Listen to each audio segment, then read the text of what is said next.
આજે આપણે વૈદિક ગણિતના રીતે સરવાળાનો દાખલો કરવાનો છે. તો 5 + 5 10 થાય.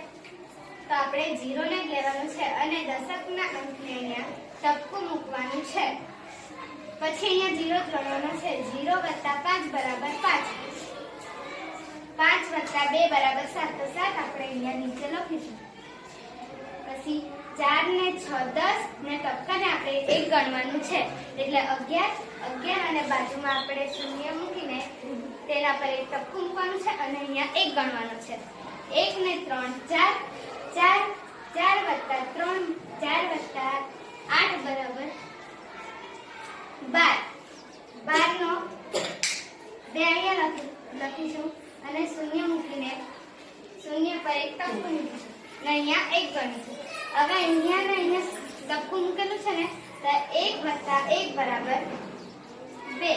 આ રીતે આ વૈદિક ગણિતના રીતે સરવાળાનો દાખલો આપણે ગણીશું.